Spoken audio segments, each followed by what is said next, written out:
Guys, great to see everyone. Pretty cool to see you guys a little earlier before midnight. But definitely want to first off thank the entire organization, not solely just the personnel department, the coaching staff, but everyone from top to bottom. Everybody had a hand in what our success was in this draft class, but definitely with the personnel department when everybody, all of the scouts did extremely impressive job. National scouts, area scouts, all the over the top guys, all the directors. Um, the entire coaching staff was extremely helpful and willing, and they got a lot of questions answered for us and things cleared up. So just couldn't be more happy with everybody and how they contributed to what we came away with. You know.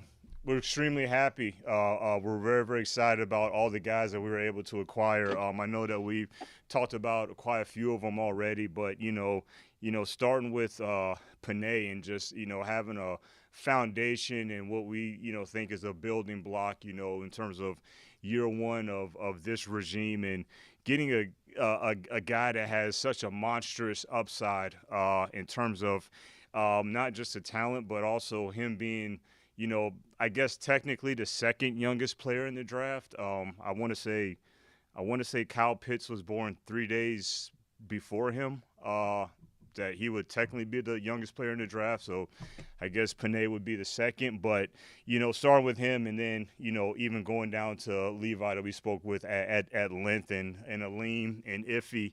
But, the guys that we were able to acquire today with Amon-Ra St. Brown, he was a guy that actually first got exposure to last fall when I was still with the Rams, and seeing him, and it just seemed like he was such a immediate fit of the characteristics that I think equate success, to a wide receiver. And coming from the Rams, there was a lot of players at that position that are high floor players that are have high intangibles, and I'm not comparing St. Brown to those players, but I'm just saying from an intangible standpoint and what it takes to play the position. He's instinctive, he's tough, he's got grit, he's savvy. There's usually I don't try to put too much emphasis on blocking for a wide receiver. Just want to see if they're tough enough and willing to do it. But he's one of the most impressive blockers that I saw in this draft class, and I just think in that phase of the game, the tenacity that he brings in that phase just says a lot about his intangibles and his football character. So, a guy that's got savvy, knows how to run routes, has hands, and makes plays from inside and out. We're really excited about him. He was a guy that actually, we strongly considered yesterday to consider, but obviously, as we talked about this, the value where we had Efi was pretty high, but he was a guy that slept on overnight and was really really excited to be able to come off with. And we had a lot of buy-in, and we were all hot on Barnes from Purdue, so wasn't sure if we were going to be able to still acquire him back to 153. So wanted to see if we could get ourselves in position to make the trade to get both of them, and we were able to do it and have success with the trade. So extremely happy. And Barnes is, you talking about elite character and intangibles, and you guys have heard me say thousands of times, those are the players that we're looking for. There's a base floor of talent that these guys are going to have, but I think Dan put it great the other night. Dan and I were talking, was about, we are getting not just talented football players, but we're getting football players that have talent. And so when we say football players, we're talking about guys that, yes, you like to watch them play. We love to watch them play the game, but they also have those necessary intangibles. So Barnes is one that definitely fits that bill. And then, to cap it off with Jamar Jefferson. And Jamar was actually one that, early on in the process, I want to say the first week of meetings, in February, really impressive of his such an instinctive runner, He has a natural feel to be a slippery inside player. He runs hard. He just has a natural feel from a lot of inside zone stuff, but he can do all phases, gap power stuff, inside zone stuff. But he's just a very smooth, slippery, instinctive runner who we're really excited about. So couldn't be happier with everybody that we acquired, and I think it's a great start, year one of this regime, to get some building blocks in place, and I think it'll only go up from here. All right, first question, Mike O'Hara. Yeah, you talk about, excuse me, talk about intangibles and character and all that. And Panay, when we talked to him this morning, he talked about how hard it was to be out of football for a year. He opted out, and he did it for a good reason too. I just wonder if he talked to you about that and how that struck you, that how much it meant to him to get back into football and how much he missed not being able to play. Mike, I didn't hear who you mentioned, the player. Panay, Who? Panay, I didn't hear you. Sewell, Panay Sewell. Oh, yeah, okay, all right. Sorry. Yeah, no, yeah, we did have a conversation about that, and it actually wasn't an easy decision for him to opt Right. out. Dan and I talked with him at length, and it actually wasn't even something that I think I've said it before in a previous press conference, that I wasn't really, because everybody had their different reasons that were justifiable for the most part. I wasn't gonna punish anybody that actually decided to opt out, but Panay was awesome in terms of providing his reasoning for the opt out. And there was a chance that he was actually not going to opt out and play, but there was other stipulations that kind of came into play where it kind of turned out best that he did not and went ahead and opted out. But I will say that he's a guy that loves football, and what his reasoning is and walking us through the process, it was everything that we would have expected. But that was not an easy choice for him, and there was still a small window that he could have still played. Okay, great. Hey, thanks a lot. Mm-hmm. Corey Woods. Congratulations on your first draft, Brad. I just wanted to talk to you about, were there any players that you were shocked that were available to you? I know you said you were excited to land all the talent available, but was there one guy that you were just like, I cannot believe we landed him at this spot?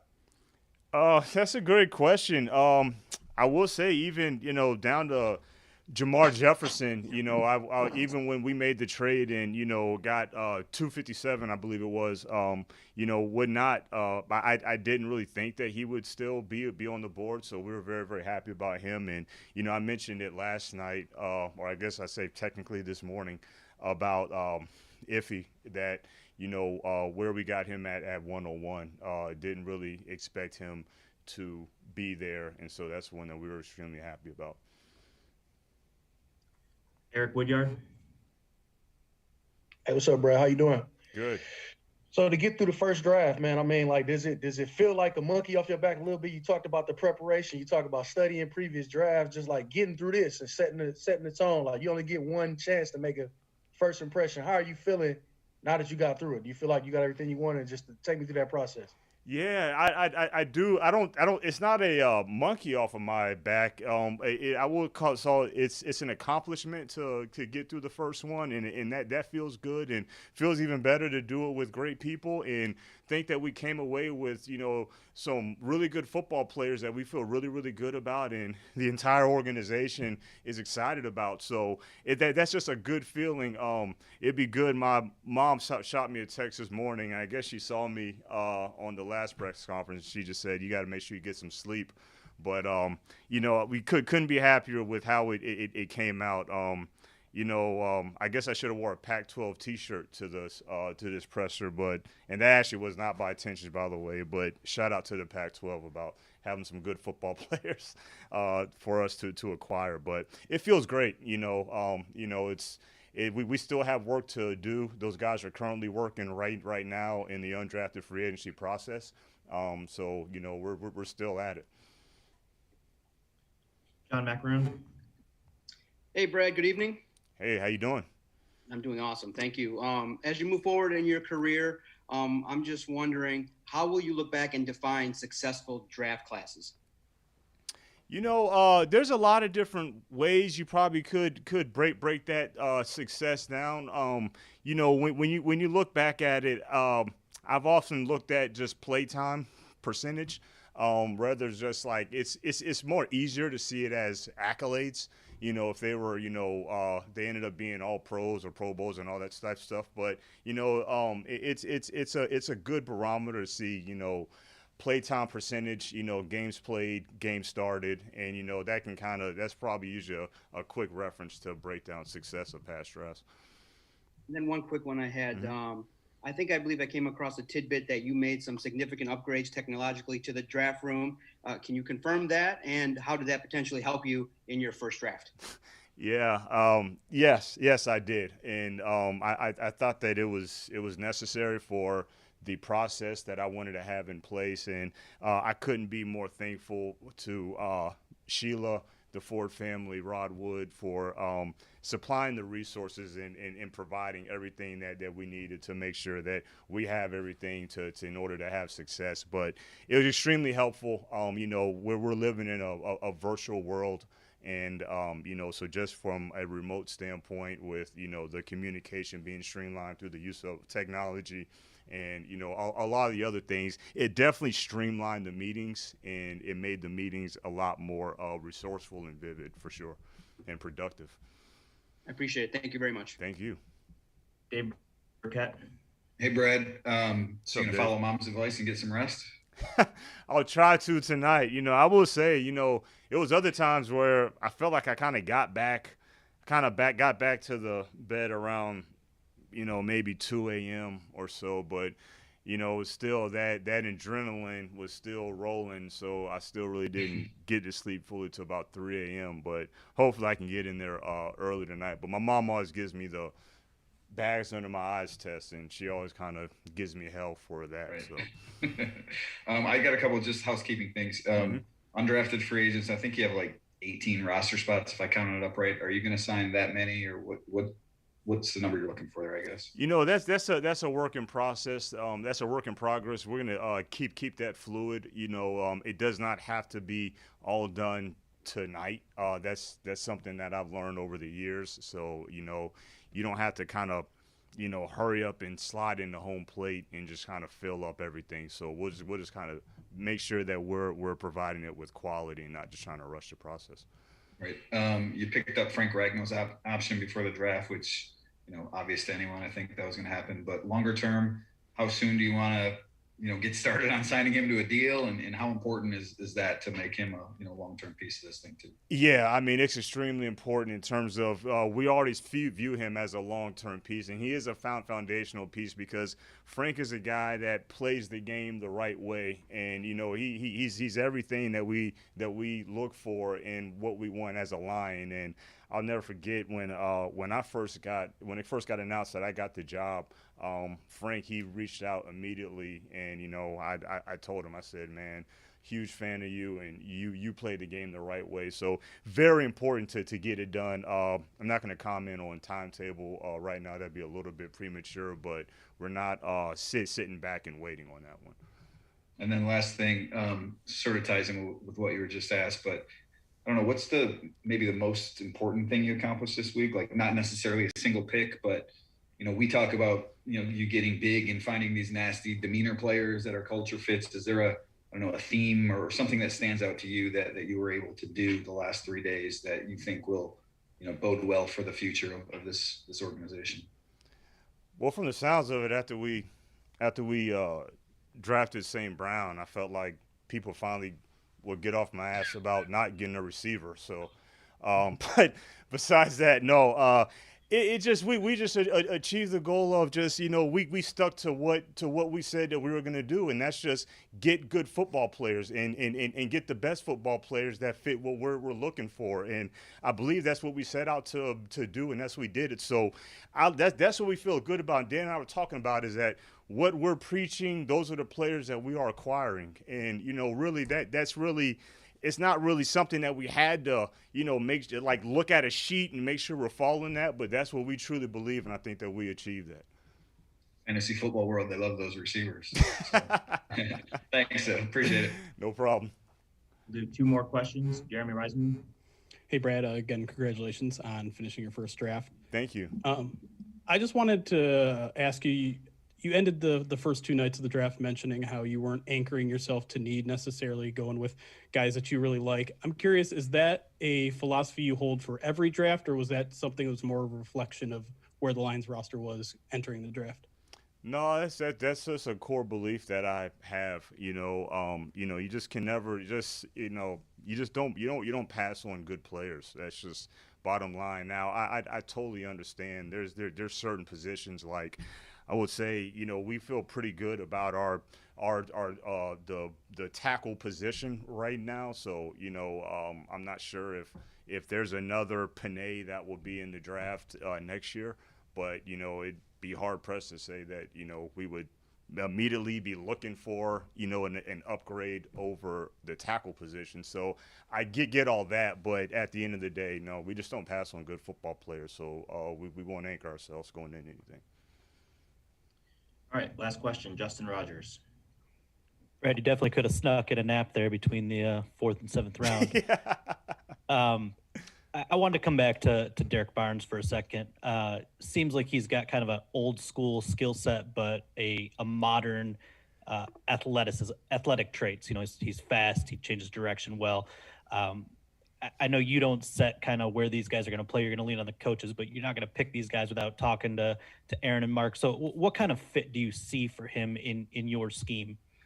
Yeah, I'm glad you brought that up because all these players that we felt, they fit they do fit the new age modern era of where the game is going. Even we'll start even like we'll stick on Barnes. Barnes, he's so intriguing because yes, he might have that approach and demeanor of, like you say, kind of the older school linebacker, but that dude is fast. He's explosive. He can really run. He's got long arms. He can shed blocks. He plays with tenacity. He has a background as a pass rusher, so he's got the versatility to do a lot of different things, and I think that that's needed in today's game. You look at Aleem McNeil, he's not just your traditional space block eating space eater. Like, yes, he can do that, but he's athletic. He's got quickness. He can change directions. Like he does fit that mold that you kind of need in today's game. Like in Efi, he may look like just a press corner, but no, he can play in space. He can change directions. He's got twitch. He's got short-air movement. So we do think that all these players that we selected, we are making sure that we're keeping up with how the game is evolving. But Barnes, for sure, we just love that he just has elite intangibles, elite character, as you guys probably found out, just chatting with him. But we just love his versatility and everything he does, and he's another guy that just plays the game the right way. And I guess you've been in this room, the draft room, for years, and you had months to prepare for this one. I think we're always growing as people. So I'm curious, as you reflect in the immediate here, what do you think you learned from this weekend being in the big chair for the first time? No, that's a really good question. I will say just coming fresh off of it, I think I learned that you really have to trust. Well, first of all, surround yourself with great people, and you have to trust them. And coming up as a scout, then a college director, you're often tasked to do things, by yourself or for yourself, and have to do a lot of things and make sure that it's right. But in this chair, you don't have the time to really do every single thing you want to. So you got to make sure that you're on the same page and really trust the great people that you have surrounded yourself with. And I believe that's what we did, in our personnel department. And I think those guys did a heck of a job with delivering the results that we wanted. So hats off to them. Without them, we would not have had this success that we've had. Thanks again for all your time this weekend, Brad. Thanks, Justin. Appreciate it. All right, thanks, Brad. Thanks, everybody. All right, guys. Thank Thanks, you. Brad.